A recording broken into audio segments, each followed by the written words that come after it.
I didn't know anything about Ukraine. Before this war, I had no connection to Ukraine. I never met a Ukrainian, was never here. I think when I got here, I first met people from Mariupol, and I heard those stories. For me, I made a promise to a child called Oleg, who was from Mariupol, that I'll go home when he goes home.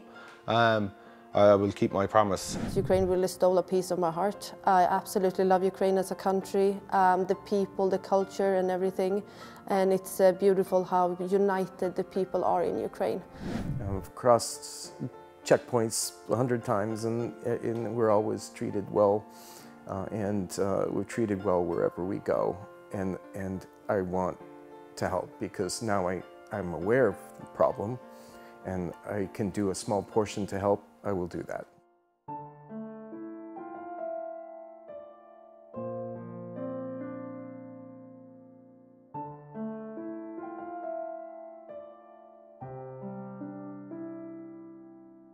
My name is Dave. I come from Cork, Ireland. I'm 32. How I ended up in Ukraine? When Russia was massing their military on the border of Ukraine, something inside me told me if this war breaks out, I will be heading for Ukraine. So the night that Russia launched a full-scale invasion into Ukraine, I was working for a company back in Ireland, and it was 4:30 a.m. in our time in Ireland, and by 5 a.m. I was on Ryanair booking my airplane tickets here. On the 15th of March, I landed here in Warsaw, and originally we came to join up with the International Legion. When we got to Warsaw, what we seen was thousands of Ukrainian women and children who looked absolutely exhausted beyond anything that I have seen since, with the mothers of the babies sleeping on a curb while the baby was crying. So me and a colleague of mine went around to all the toy shops we could get and bought all the colouring books and crayons and markers that we could find, and spent the day around Warsaw train station distributing them to mothers and babies. After that, we went back to our hotel where we seen another Ukrainian woman carrying out the plates of a bulletproof vest.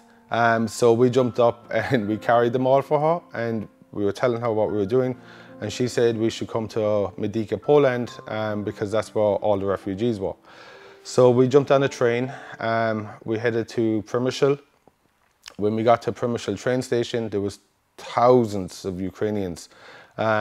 So we jumped in a taxi, and without even telling the taxi driver where we were going, he dropped us off at an old supermarket called Tesco, which closed down when Bredex happened.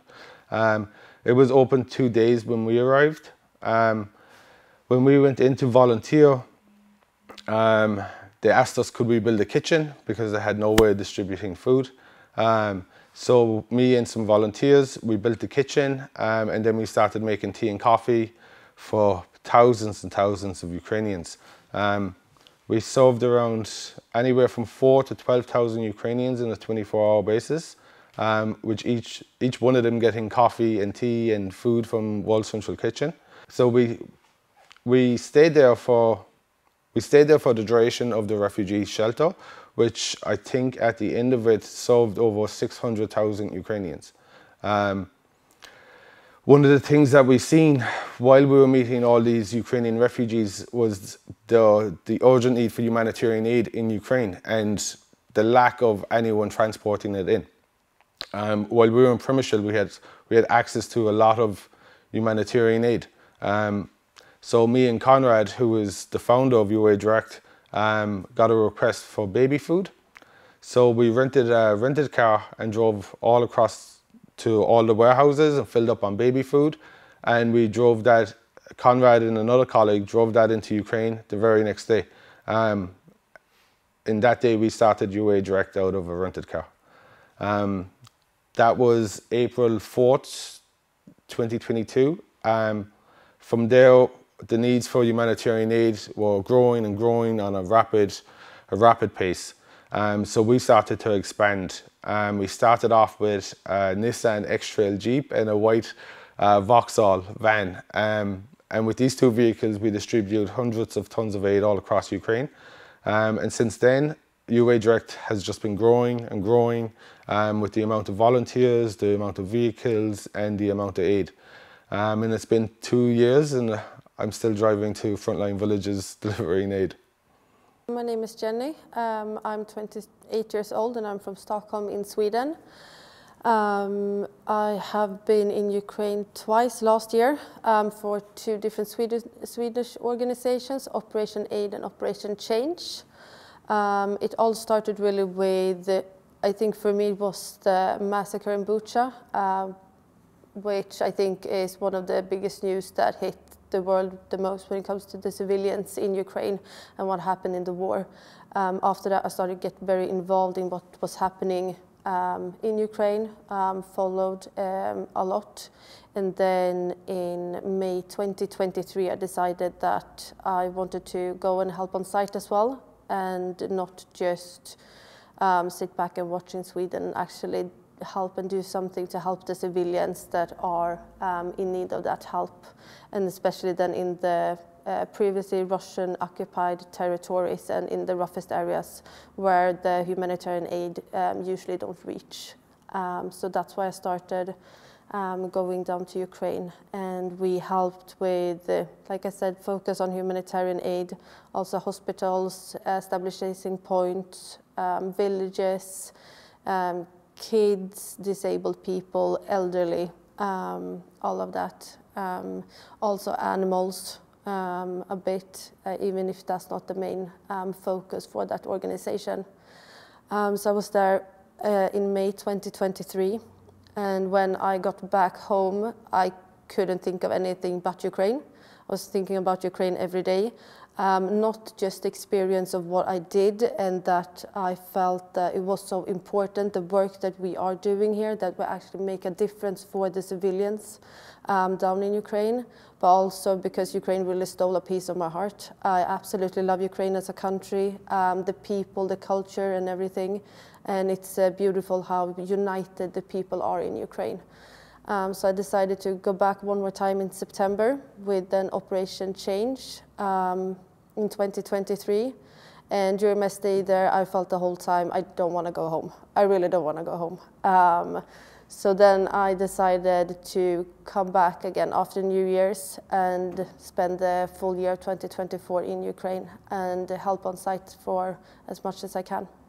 So I have no relationship or anything to Ukraine. I also, like many people, didn't know much about Ukraine, but I have volunteered work on and off for almost 12 years and done a bit with, but everything has been mostly Sweden, a bit in South Africa as well. So volunteer working and helping people that are in need of the help has always been something that's close to my heart.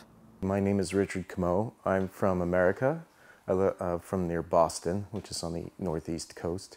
In the beginning of the full-scale invasion, a friend suggested that I could go to Poland to help feed people with World Central Kitchen, and so I did.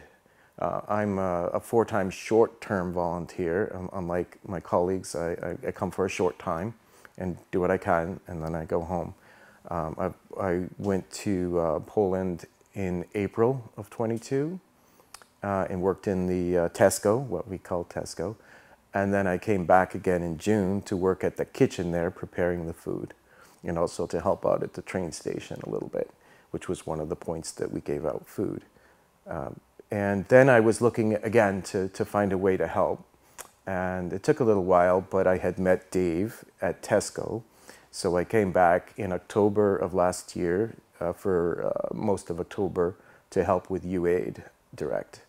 And we did aid runs to the east and to the central part of some vulnerable villages in the center. And then we did aid runs moving aid into the country to Ivano-Frankivsk and to using other ways of getting the aid distributed to various places. And and I was generally working with Dave or other full-time volunteers on missions. And this time I'm doing the same thing for this month, and working with full-time volunteers. My role as a short-term volunteer is to augment the team, to help fund the missions, and then to go back and tell the story. Hopefully to inspire others to help in whatever ways they can. Primarily, I'm trying to convince Congress to vote the aid package and to send money to help, particularly to UAid and a couple of other organizations that we work with. So that's, as a short-term volunteer, my role is limited compared to somebody like Dave, who's been here the whole time. But it's a useful role. There are a number of us who come over. We try to help in whatever way we can. Can you tell a little bit about UAid-Direct, your fund, which is specialization of help that you did? It's civilians, or also you help for military? UAid-Direct currently has 2 warehouses, one in Kiev and one in Medyka, Poland still, which was our main base since April. UAid-Direct so far has moved over 1,700 tons of aid from Poland into Ukraine. We have rebuilt the blood clinic in the south. I can't give you the specific location, but it is in the south. We are currently rebuilding an orphanage in Nikolaev. We have helped rebuild a school in Kharkiv. We have helped rebuild numerous houses throughout the country. UAid-Direct mostly focuses on civilians, people that are overlooked in the daily lives, like disabled people, elderly people, orphans, displaced people. One of our main focuses is on medical aid. So 70% of the work that UAid-Direct does is resupplying over 20+ hospitals all across Ukraine, from Ivan-Frankivsk to Kherson, to Kiev, to Kharkiv, to Kramatorsk, to Dnipro. We supply 20 hospitals, surgical departments, and ICU, and accident and emergency stuff. We have donated an ambulance to the paramedics in Kherson. We have moved quite amount of aid. We also, with our partners Feed the World and some of our partners in Dnipro, we have a project, a stove project, where we produce stoves in Dnipro and we supply them across the front line to villages and towns. In our stove project, we mostly help soldiers because they are the guys on zero line in the winter when it's really harsh conditions. We are currently doing our biggest medical run in the coming days if Poland wants to release our truck into Ukraine. We have over 52 pallets of urgent medical needs that we're going to resupply 17 hospitals with all across the front line, which will resupply them for the next 2 months. After that, then we will continue to keep them stocked up. We're also starting a food program in the coming weeks, where we're going to distribute on average 500 boxes of food and 500 boxes of our hygiene to frontline villages where people can't get out of, or don't have any employment, or very little support gets to them. Our main focus right now is on eastern and southern Ukraine, with helping displaced people and orphanages throughout the country. But for us, our main focus is on not leaving the line move any further back towards Ukraine, and if possible, to keep supporting everybody while we're pushing the line forward. How you found this charity fund? How you connect with your team and start working with them? Yeah, so UAid-Direct is a very big organization. The team is not that big, but they move tons of aid. It's a really big organization when it comes to moving humanitarian aid, and the volunteer world isn't that big here in Ukraine. They have been a partner to the organizations I've been working with before, and that's how I met the operations manager of UAid-Direct, and I really supported all the work that they are doing. I see how much good they are, and that's why I reached out and decided to come and work with them full-time on site in Ukraine. For actually coming here to spend most of the time here was last August, and I had made the connection again with Dave, and I was talking about it with my wife, and at first she was nervous and didn't want me to go. Not because she doesn't support it, but because she was scared. But we talked about it, and then she said, no, I'm wrong. This is what you want to do, so I support you. And ever since, she's 100% behind me. So that was August of last year, and I came in October. Can we speak about motivation? What motivated you to come here? It was understanding of the problem. It's the right thing to do. For me, for the world. Every time I come, I learn a little bit more, and I feel the last time I knew very little. It's such a complex thing, but it's also simple. It's the right thing to do.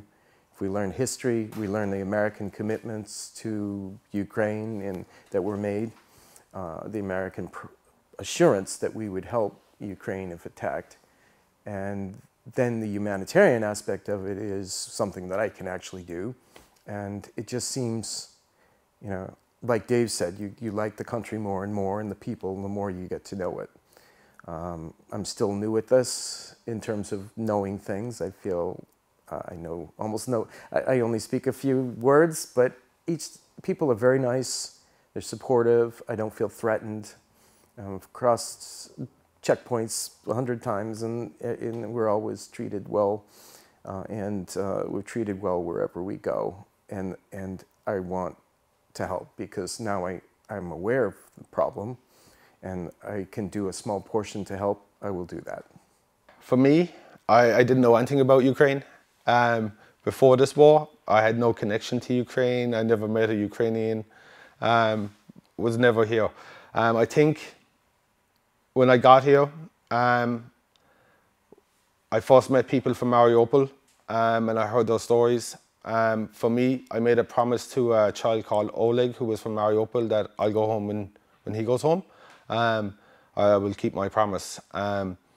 For a lot of people, I think it's the will and the resistance of the Ukrainian people. When this conflict started, the governments and the people at B were going to say that we were going to lose this war in a couple of weeks. What Ukraine has done was show the world that a country not as powerful as Western countries can defend themselves. A lot of people come here and meet Ukrainians and speak to them, and when they leave here, they fall in love with Ukraine and Ukrainians. And I think a lot of people don't want Ukraine to become Russia again. And a lot of the volunteers that came here in 2022 are still the same volunteers here 2 years later. For me, even after this conflict, I'm still going to be in Ukraine, and I would probably spend many more years in this country. I think for a lot of volunteers, it's the talking, it's the seeing, it's the culture, it's the food, it's the humongous sky, it's the beautiful buildings. I think everybody just falls in love with Ukraine when they cross. Their first experience is at the border, and when you're crossing from certain countries into Ukraine, certain people aren't very nice. And then when you get into Ukraine, it's the border guards are smiling, laughing, joking, drinking coffee. And that's people's first experience. And then they get to places like Kyiv and Kharkiv, and they get talking to the people, and they get talking and hearing the horror stories. And I think this conflict is a conflict of volunteers. I think this war and everything about this war has been done on the backs of volunteers ever since. In 2022, so many Ukrainian men volunteered to fight for their country. I've met thousands of Ukrainian men that have told me that they're fighting for the women and children that stand behind them. For me being Irish, with the history of Ireland and the Irish people, I connected with Ukrainians the very moment that I heard those stories. I think a lot of people are here for the long road. And we also see the lack of support, especially from major NGOs. The people who, like big NGOs that are back in our countries raising millions and millions of dollars, they're not in Ukraine. I think in 2022, I know a lot of us in our countries, our government said they would stand by Ukraine for as long as it takes. And they're not here now. And for people like me in Ireland and for the guys, we created something that made the big NGOs obsolete. We created a new version of humanitarian aid. We created a version of humanitarian aid that is done solely by the people of the world through networks like mine and other volunteer networks, where every single cent and every single dollar hits the person that it needs to go. And it's done that way because they donate to groups like mine, and then my volunteers deliver the aid directly to where they are. I think this war is not just changing the face of the world, but changing the way volunteers do humanitarian aid. And I think that is one of the biggest successes that us as international volunteers have accomplished, because we are right now creating a brand new way to help people without being tied down with politics and, you know, certain protocols like some NGOs have. I think a lot of people, especially from America, are kind of disappointed with our government, and it makes them feel like they're in a position that they have to help Ukraine. And when you meet a lot of American volunteers, they have been the same guys coming here month after month since World Central Kitchen. World Central Kitchen gave a lot of international volunteers the ability to come and help Ukraine. And, you know, they brought people from all across the world to feed Ukrainians as they were fleeing in 2022. And all of these guys heard the stories, they seen the tears, they felt the pain. And I don't think they could ever walk away from that. And I think that is a lot of international volunteers. I don't think they can just abandon Ukraine like other people have. Can we speak a little bit about problem of understanding of this war and understanding of real situation, what is happening in the West countries? We are very grateful for USA for helping us, a very big quantity of help, as in money, as in weapons. We know that now there are some problems with Congress, with making a new tranche for us. What is about common people? Mostly of them understand the real situation here, or Russian propaganda makes their deeds, and there are some different opinions in the society. My perception is that the majority of Americans support Ukraine, helping Ukraine. But it's also probably true that the majority of Americans don't really understand very much about it. I mean, they're living their lives, doing their thing, and they might not be that aware of what's really going on or the history of the politics.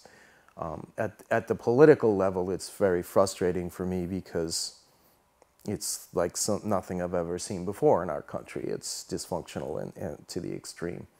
And a small group of people are holding up what is clearly the right thing to do. That's frustrating. I don't know what to do about it other than encourage people to become more aware by telling the story, and then encourage them to do something themselves, which doesn't cost them anything, is to contact Congress and say, we support helping Ukraine.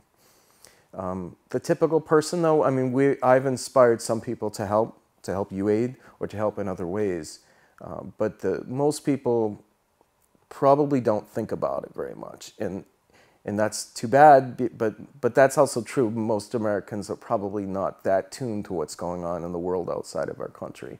So to the extent that I can influence that, I consider that a win.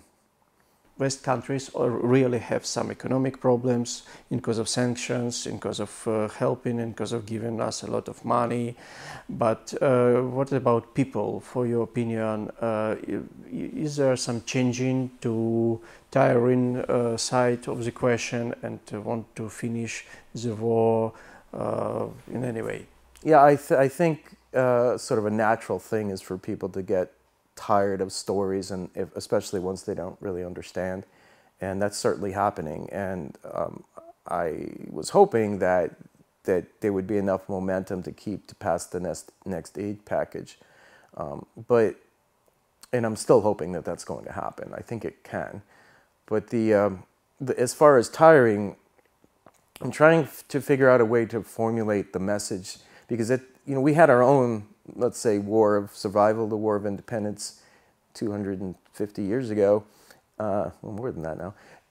At this point in our war, 2 years in, we were that close to being crushed. Our military, very small, being crushed by the British, and yet we were helped by the French and the Dutch for loans.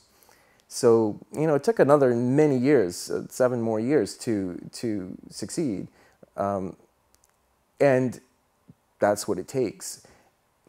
Because we had support from other countries, we were ultimately able to prevail and to gain our independence, our true independence from Britain. And, it does take, unfortunately, it does take time, and I'm hoping that people understand that. It isn't something you do immediately. It's difficult, and there's terrible loss of life, but Ukraine seems united in this mission, and I'm hoping that we, the Americans, can remember our own roots and help and live up to our own ideals and help people to be free, to remain free. About Russian propaganda, we know that they give a lot of money spent to destroy help for Ukraine in Europe, to slow it down. Is there quite normal understanding in media, in social media, in Europe countries, or especially in Sweden? No, I think that the Swedish media is quite good in mirroring what is actually happening, and do have a lot of interviews also with the organizations in Sweden that are on site and the volunteers. So I think it's quite good awareness. And when it comes to the Russian propaganda, for me and the people that I've been talking to, I actually never heard of the propaganda that Russia is spreading until I actually came to Ukraine, and I heard it from Ukrainians or other volunteers here in Ukraine. So for me, I don't think that's anything that the Swedish people hear much about. The media are quite good in actually reflecting what is happening in Ukraine, even though they could show more about the reality of how it is for the civilians that do live here. Sweden removed their neutral status after Russian invasion and come as North Atlantic Alliance, new member. So I think it's very important for Sweden people to understand the problem of independence and of security questions. Yeah, so Sweden has been a neutral country for a very long time, but very open. We, Sweden as a country, support Ukraine and stand by Ukraine. We help with training in the military, with weapons, with aid, and also money funds. We do see that the interest is being dropped, unfortunately. For me as a person, that just gives me more motivation. I know that Sweden still supports a lot, have always done, and I know that Sweden will continue to support. But however, I think that a lot of people in Sweden, the interest, as the war has been going on for a while, the interest is dropping. And that's why I think it's important to continue the work anyway. It motivates me even more, and also to continue raise awareness about everything that is happening in Ukraine, because I think that will continue also to motivate the people in Sweden to continue that support.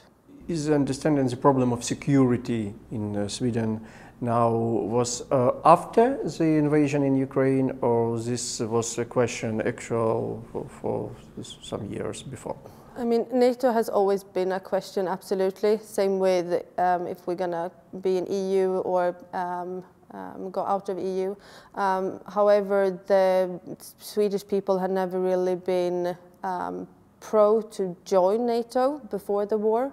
But when the war started in Ukraine, people in Sweden absolutely got scared that it will affect Sweden as well and other countries in Europe, and thought that joining NATO and have that support would benefit in future. Difference of understanding this problem between Democratic supporters and Republican supporters. Is it true that there's a big difference, or people understand quietly mostly and just politics have some problems and their games in Congress, White House and other situations? Under normal conditions in the United States, you have the left and the right, the liberals, if you will, and the conservatives, and the Democrats and Republicans, sort of, and you have disagreements on policy, and that's people of good faith work through those disagreements, and you come with some result. And so it shifts back and forth depending on who has more power. But what's going on right now is unique, and it's terrifying for me. This year, it could go one way or the other.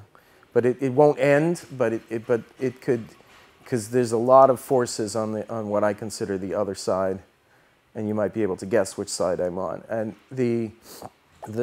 I don't know what's going to happen.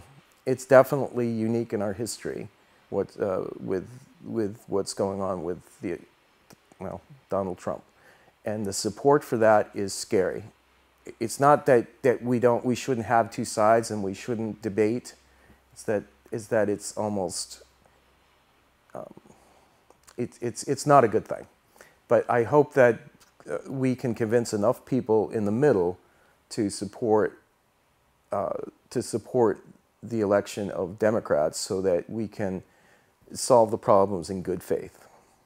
Ireland also has very hard special periods of history. Irelanders understand what is independence and the cost of independence. Is there a problem that attitude to Ukraine and attitude to Ukrainian war is changing now? The people of Ireland have a lot of difficulties right now. In Ireland, we have one of the biggest housing crises we ever had. Ireland has taken in over 100,000 Ukrainians in a time we couldn't even house ourselves. The people of Ireland, the country of Ireland is a neutral country. We don't get involved in different conflicts, but every Irish citizen is free to make up their own decision on who they want to support. I would say a good percentage of Irish people really support Ukraine. There's hundreds, if not thousands, of tons of aid that leaves Ireland every day on trucks. Every day. The amount of aid that comes from Ireland is insane.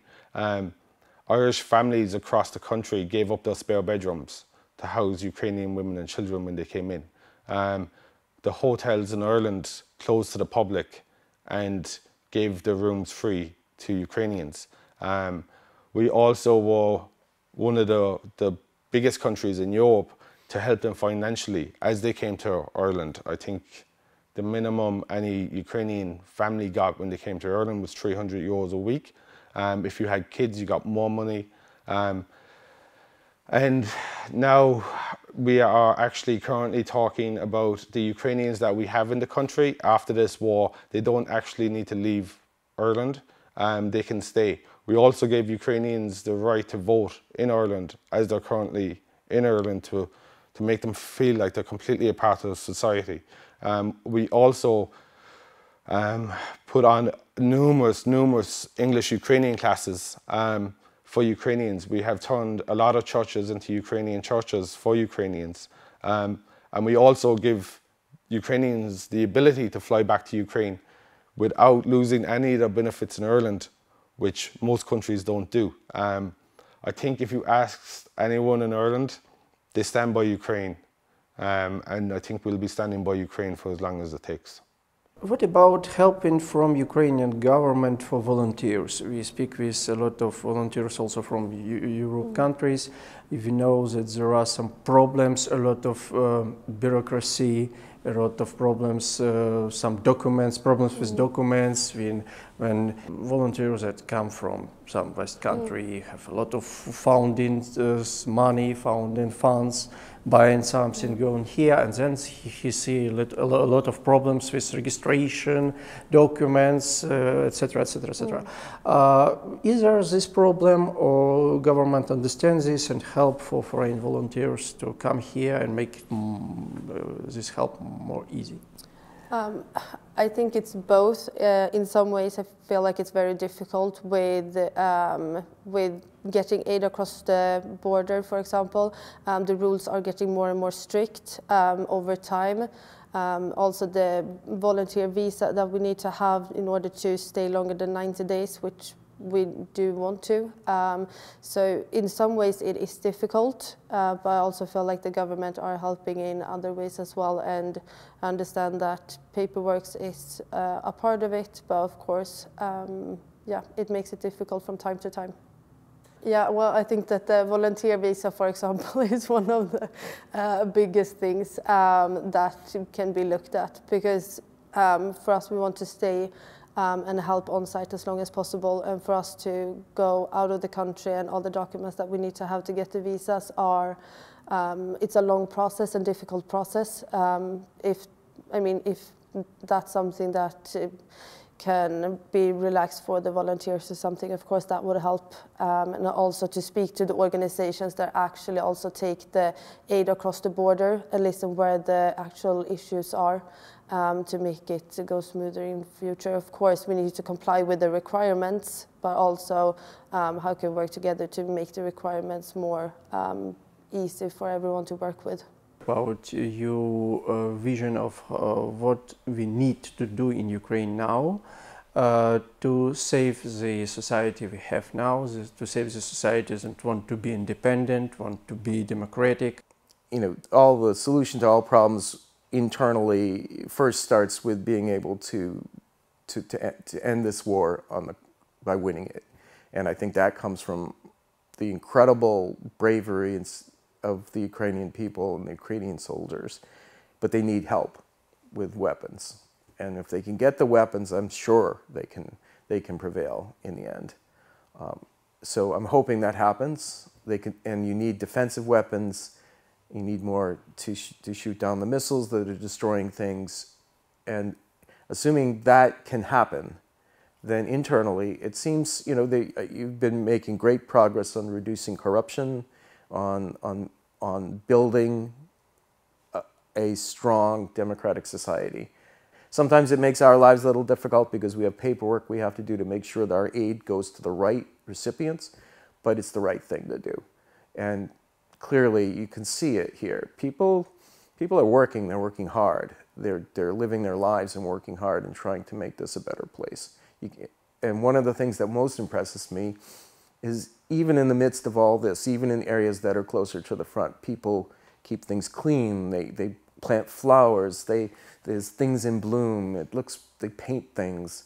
They are working hard to make Ukraine, to keep Ukraine a good place and to make it a nice place, nicer even. So I'm optimistic about that for you.